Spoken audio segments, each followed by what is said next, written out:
Welcome to At the Heart of Caregiving, the podcast for anyone caring for aging loved ones.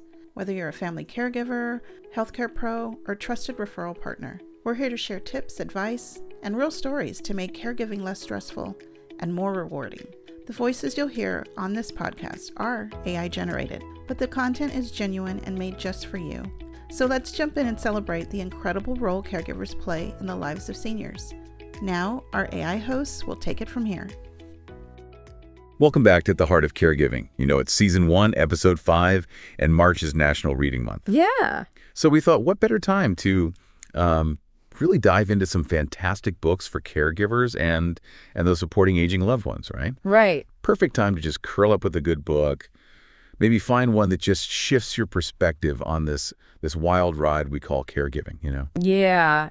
There are tons of books out there for caregivers, but we've got some recommendations here from experts and fellow caregivers. Mm-hmm. And these books offer a blend of practical advice and personal stories and just insightful perspectives on navigating the caregiving journey. Yeah, and I'm looking at our notes here. We've got 3 sources, right? Mm-hmm. agingcare.com, Caring Senior Service, and Assisted Living. Yes. Each with a kind of a unique take on what caregivers need. Yeah, it's kind of interesting. Agingcare.com really focuses on the caregiver's well-being, which I think is really important. Right. And they recommend books like 29, a novel, which promises a good laugh, and Still Alice, which gives you a peek into what it's like to live with Alzheimer's. Yeah. And they've included some recommendations from aging care members. So it's nice to get that peer-to-peer wisdom too, right? Right, exactly. Okay, so what else? What other sources are we looking at? So we have the Caring Senior Service article, which dives specifically into Alzheimer's and dementia. Okay. And they recommend The Inheritance, which is it looks at the disease really comprehensively, and Fractured Memories, which is a personal journey shared through art and words. Interesting. Uh-huh. And then Assisted Living, right? What do they have? Yeah, so Assisted Living looks at the emotional and practical aspects of dementia caregiving. Yeah. And they recommend titles like The 36-Hour Day, which a lot of people have heard of, Right, yeah. for its comprehensive guidance. And then Creating Moments of Joy, which is, obviously a more positive approach. It is amazing how each one of those sources shines a light on such a different facet of the caregiving experience. I think that's pretty cool. Yeah, definitely. 29, a novel really caught my eye. I mean, I'm picturing this 75-year-old grandma who wishes to be 29 again. Oh, yeah. I bet it's hilarious. I bet it is, too. Probably just packed with hilarious situations and maybe even some insights into family dynamics. Yeah. I love that. Yeah, it's definitely a lighthearted way to connect with the challenges of caregiving. But then we have something like Still Alice, which takes a much more poignant approach. Mm-hmm. It's a first-person narrative from somebody living with early-onset Alzheimer's. Wow. Which is a perspective a lot of caregivers don't often think about. I bet that's a game changer just in terms of, like, understanding what your loved one's going through, right? Yeah, it could be. Okay. What else? Well, we have How to Say It to Seniors, Okay. which looks at the generation gap and provides some tips on how to have those meaningful conversations. Sometimes there's a communication barrier, right? Yeah. I've definitely experienced that, like, trying to have important conversations, and it's just, like, not computing. Yeah. So that's interesting. Yeah. And then, you mentioned The Inheritance. Yeah. And that one, it really helps you grasp the complexities of Alzheimer's. It blends a family story, right? Oh. With like actual factual information about Alzheimer's. Yes, exactly. I love that. It gives you hope, but it also gives you knowledge. Yeah, it does both. Yeah. And then there's Fractured Memories. Now, this one's unique because it uses an elephant as a symbol of dementia. Oh. Yeah. And it shows how a young caregiver copes with their father's diagnosis through art and humor. I love that. I love that. It's a different approach. It is. So for people who are just getting started with caregiving, or maybe they're feeling overwhelmed, the 36-hour day is a great place to start. It really is, yeah. It covers, like, everything.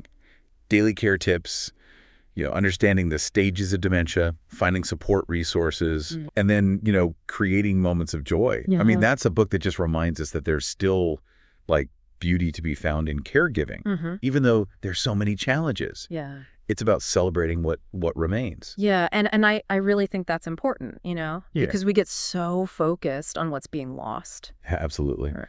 So, for those of you out there who are feeling lost or overwhelmed, or you just need some guidance, reading can be such a powerful tool for finding comfort, Absolutely. new ways of coping. And hey, it's National Reading Month. Yeah, Why not pick up a book or two? Or 5. Or 5, yeah. There you go. There you go. And there's a book out there for every caregiver. You might even find one that just completely changes your perspective. Yeah, I love that. One book that that really resonated with me, is The 36-Hour Day. It's kind of a classic, I guess you could say. And one of the things that really struck me is how it emphasizes the importance of validating the person's feelings. Oh, interesting. Even if their reality is totally different from ours. Yeah, it's so easy to get caught up in trying to correct them. Yeah. But maybe that's not the right approach all the time. Exactly. And this book, it really suggests that, instead of arguing or contradicting, try to meet them where they are emotionally. Okay, I like that. Acknowledge their feelings, Yeah. Show empathy, even if their reality is a little distorted. That makes sense. It's really about preserving their dignity, I think. Yeah. And making them feel heard, even when things are so confusing for them. Exactly. And I think that can really make a difference in terms of reducing their agitation and fostering a sense of connection. Absolutely. So the 36-hour day, for Yeah. those caregivers out there who are constantly battling their loved one's altered reality, Yeah. it might be a good resource. Yeah, a lot of practical advice and insights. It's really about equipping caregivers with the tools and the strategies they need to handle the day-to-day stuff. Yeah. You mentioned how to say it to seniors. Oh, yeah. What were some of those communication tips? Well, one thing that I thought was interesting was that it suggests using what they call indirect language when you're discussing sensitive topics with seniors. Okay. So, for instance, instead of directly asking them about their finances, you might start by sharing a story about your own financial planning, for example. Oh, that's interesting. Yeah. I wouldn't have thought to do that. It's almost like you're easing them into the conversation Right.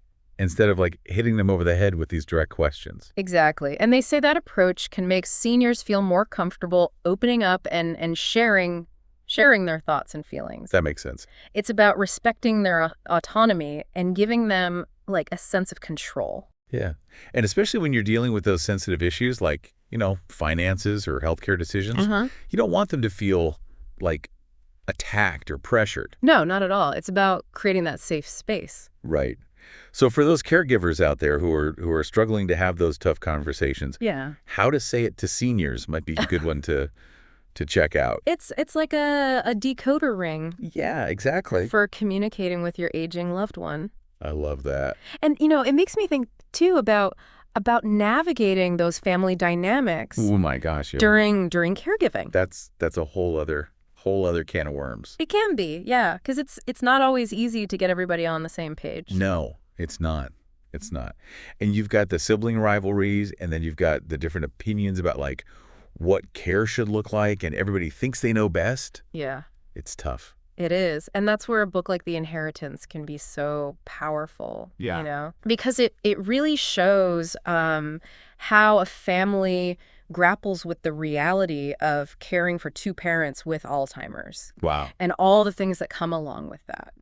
I bet that just resonates with so many families who are going through similar things. It does, yeah. Yeah. It's not just about the practicalities, it goes into the emotional toll and the sibling tensions and, the financial burdens. It's like this whole messy, beautiful tapestry of what family life is. Yeah. Yeah, I bet it's a real eye-opener for people who haven't had to deal with caregiving. Yeah, it really is. It's like a crash course in what to expect. Yeah, exactly. And for those who are already in it, Yeah. it can be really validating and make them feel like, hey, you're not alone in this. Right. We're all in this together. We're all in it together. It's okay to struggle. Sometimes just knowing that other people are going through something similar, it's just a huge relief. It really is. It can be. Yeah, for sure. And The Inheritance made me think about, 29, a novel, which is, a fictional story. Yeah. But it really explores those multi-generational family challenges in such a relatable way. Oh yeah. With the grandma wanting to be 29 again. Yeah. I bet there are some hilarious situations that arise from that. I'll bet. And some heartwarming ones, you know? Yeah. It's a great example of using humor to explore serious topics like aging and family relationships and those role reversals that happen in caregiving. It's like sugarcoating the medicine, you know. It is. Makes it a little bit easier. Exactly. And sometimes you just need that. You do. You need that humor. So for those caregivers out there who are feeling stressed, overwhelmed, maybe check out 29, a novel for a more lighthearted perspective. Yeah, perspective. And then Fractured Memories with the elephant symbolism. Yeah. I mean, that's so unique. It really is. You know, in terms of coping with dementia. It's not your typical caregiving memoir. No. You know, it's about finding those creative outlets and using humor to process some of these really difficult emotions. Yeah. You know? And what I love about it is that it shows that there's no one right way to cope. Right. Right. It's about finding what works for you. Exactly. Yeah. For some people, it might be art, and for other people, it might be humor. Right. It's about finding what works. And it also shows how even in those dark times, we can still find ways to express ourselves, to connect, find meaning. It does. It really does. Yeah.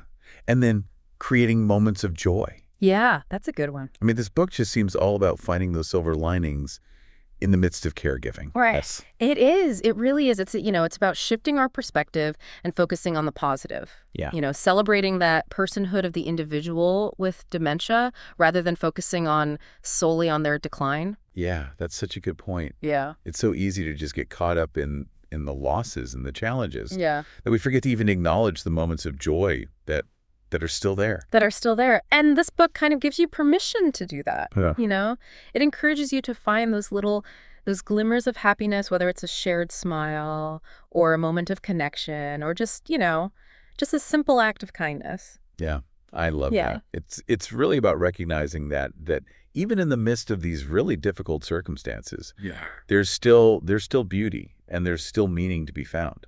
There really is. Yeah. And creating moments of joy kind of reminded me of Still Alice.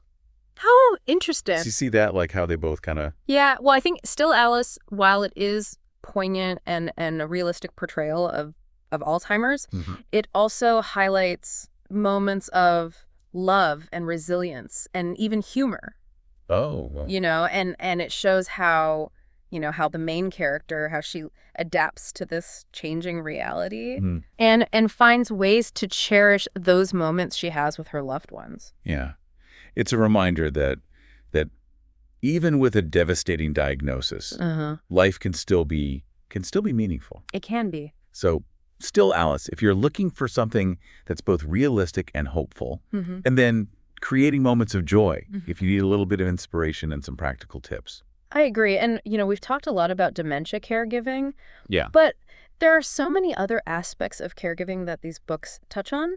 For example, the 36-hour day, doesn't just focus on dementia. It offers guidance on caring for seniors with all sorts of needs. That's true. Everything from medication management to, mobility issues to legal and financial planning. Yeah, it's comprehensive. Very comprehensive. And how to say it to seniors is relevant to all sorts of caregiving situations, too. Yeah. Those communication tips can be applied to really any challenging conversation that you might need to have. It's not just about dementia. It's about, those universal things that come up when someone is getting older. Right. And then, 29, a novel, explores family dynamics in a way that anybody can relate to.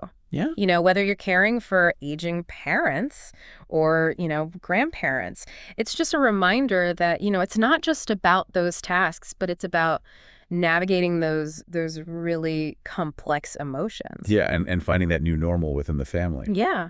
Exactly. And sometimes, you need that little bit of humor. Yeah.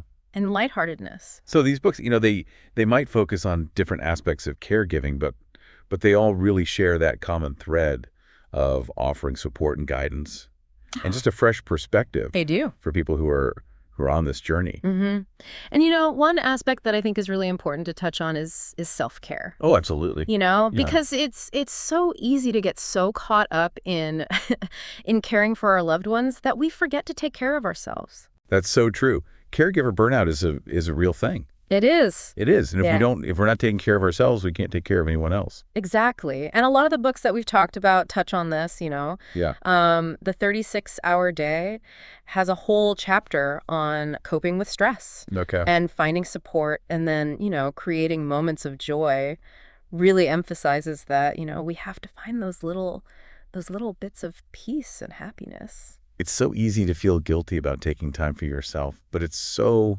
important. It is. It really is. It is. And, and thinking about that, it makes me think about just the emotional roller coaster that caregiving can be. It is. It's definitely a roller coaster. It's like, you're constantly on edge. Yeah. You're bracing yourself for the next crisis. Yeah. It can be exhausting. It is. And I think books like The Inheritance and Fractured Memories, they really give you a glimpse into those raw, unfiltered emotions of caregiving, and they make you realize that it's okay to not be okay. Yeah, I love that. They normalize those feelings. Yeah, yeah. Of grief and anger and frustration, resentment. Mm-hmm. That can happen. Yeah. And it makes you feel less alone. Right. And they highlight, the importance of seeking support. Yeah. Whether it's from friends or family or support groups or, even therapy. Absolutely. We don't have to go through this alone. You don't. There are people who get it. Yeah. And they can be a listening ear. They can offer advice. Mm-hmm. It's so important. And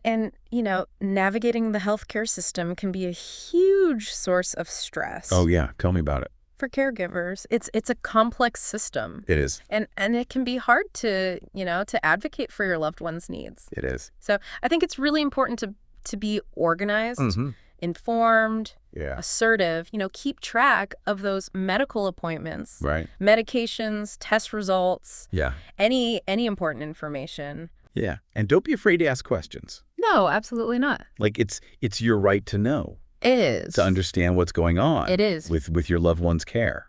And communication is key. Mm-hmm. Not just with healthcare providers, but with family members and loved ones. Keep everybody in the loop. Yeah, keep everybody in the loop. Yeah, make decisions together. Exactly. And, something that I think is often overlooked is the importance of supporting your loved one's emotional well-being. Oh, that's huge. That's huge. It really is, because as our loved ones age, they might experience, all kinds of emotions, fear and anxiety and loneliness and sadness. And it's important to recognize those emotions and validate them and to offer support. Right, to be there for them. Right. And that can be, just listening, offering words of comfort, engaging in activities that they enjoy. And don't forget the power of touch. Oh, that's a good one. Yeah, a hug, holding their hand, a gentle back rub. Yeah, those nonverbal cues can be so...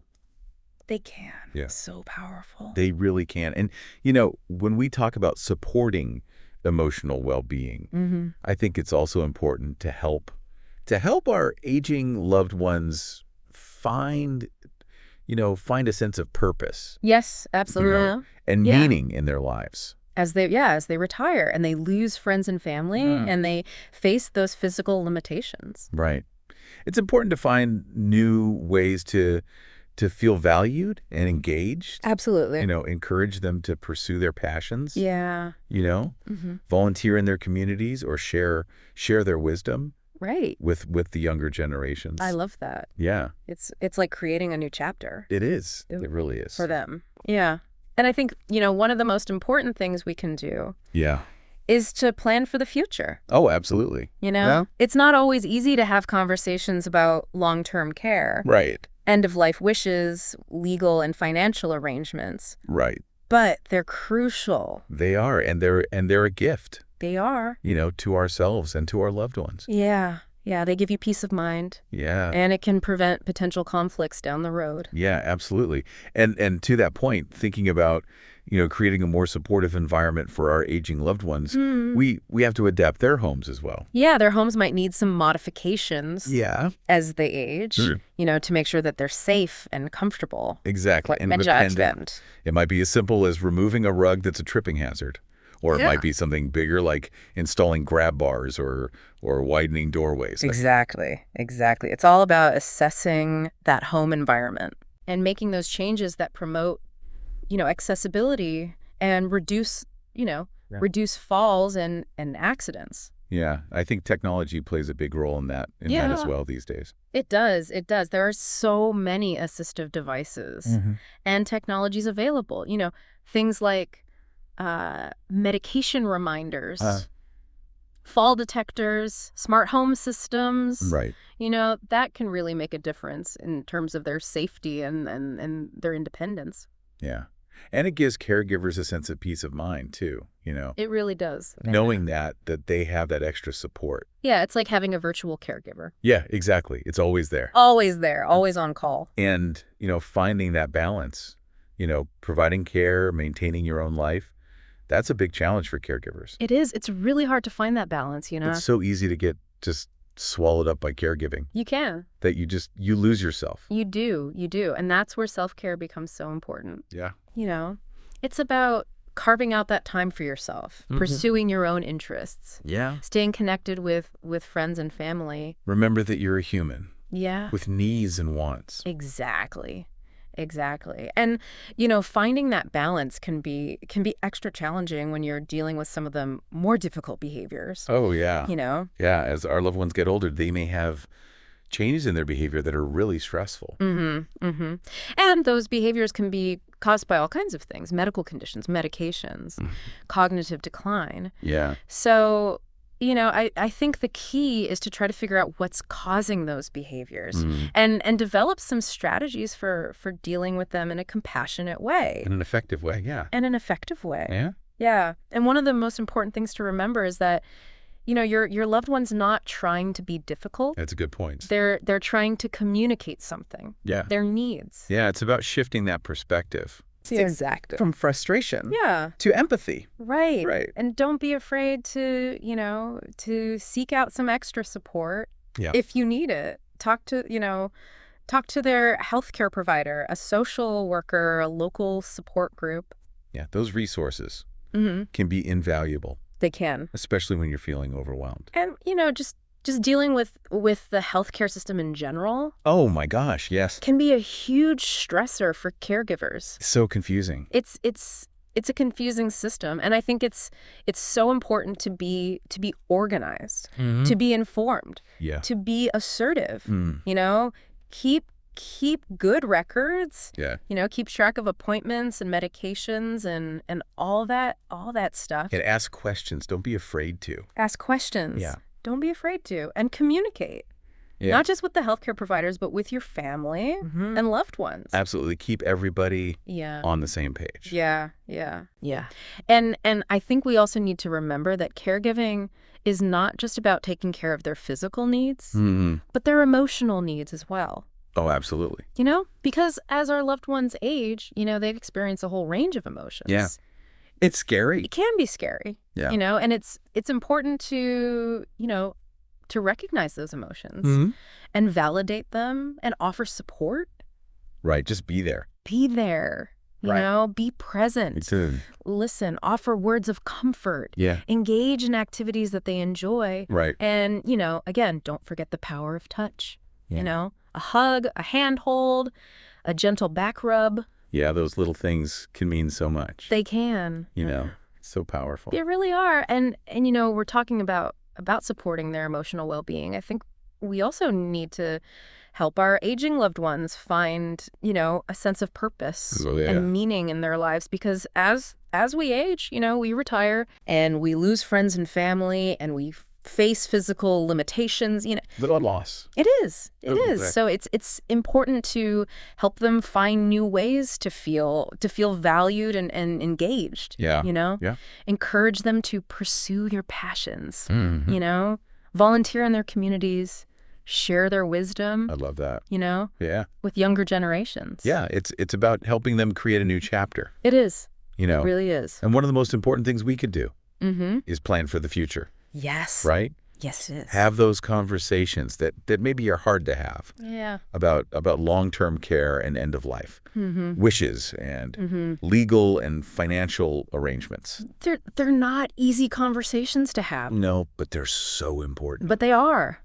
They are important. And they give you peace of mind, both for you and your loved one. And it can, again, prevent potential conflicts down the road, Yeah. So it's really a gift to be able to have those conversations. It's funny you say that it's a gift, because I've actually heard that from a lot of caregivers. Yeah. They talk about how caregiving, while it can be so challenging, it's also been such a transformative experience for them personally. It really is. And for their relationship with their loved one. It is. Yeah, it's not always easy, but it can be incredibly rewarding. So let's talk about that a little bit. What are some of those rewards? How can caregiving foster growth and resilience and deeper connections? Well, I think for starters, caregiving often pushes us to step outside of our comfort zones and to develop new skills. It's like being thrown into the deep end of the pool sometimes. Yeah. You just got to learn how to swim, whether you're ready or not.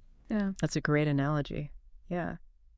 We might find ourselves, learning about medical conditions that we never knew anything about, navigating the healthcare system, or, providing hands-on care in ways that we never imagined. Yeah, and some of those tasks are not glamorous. Right. Let's be honest. Right.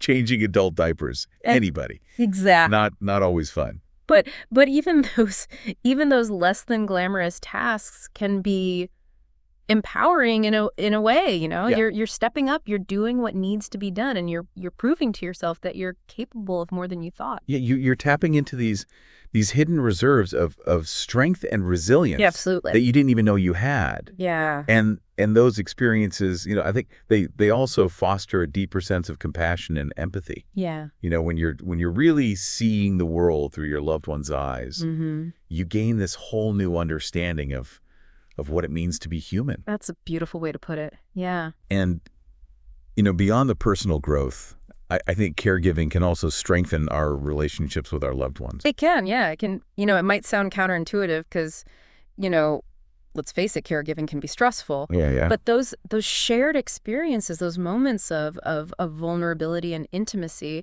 can really create a deeper bond than ever before. It's like you're stripping away all those superficial layers and you're getting to the heart of what really matters. Yeah, exactly. And those moments of connection, those shared smiles, or just those quiet moments of just being present with each other. Yeah. Those become incredibly precious, especially as our loved ones age. It's like time slows down a little bit. Yes. And you're able to appreciate the little things more, yeah. In a way that you never did before. And, speaking of appreciating the little things, I think caregiving can also teach us some really valuable life lessons. Oh, absolutely. It's like a crash course in patience and gratitude and living in the present moment. Yeah, it really is. It's about letting go of the need to control everything and just accepting what is. And it's realizing that, happiness isn't always about those big achievements or material possessions.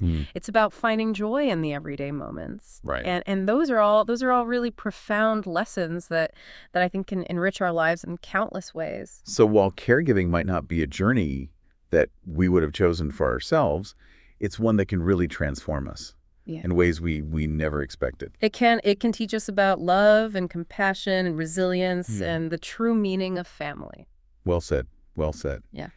And on that note, I do think it's important to acknowledge that caregiving isn't always easy. No, it's not. There are going to be days when you feel overwhelmed and exhausted and maybe even resentful. Absolutely. And it's okay to not be okay. It's okay to admit that you're struggling, and it's okay to ask for help. It is. And remember that you're not alone in this. There are millions of caregivers out there facing similar challenges. Right. And there are resources available to support you. Yeah. And there's beauty and meaning to be found in the journey. There is. So listeners, as we wrap up this episode of At the Heart of Caregiving, I want to leave you with a thought-provoking question. Okay. Which of these books resonated with you the most, and why? Yeah. Share your thoughts on our social media pages. We would love to hear your insights. Yeah, we would. And don't forget to subscribe to At the Heart of Caregiving for more insightful discussions on topics related to aging and caregiving. Until then, take care of yourselves and happy reading.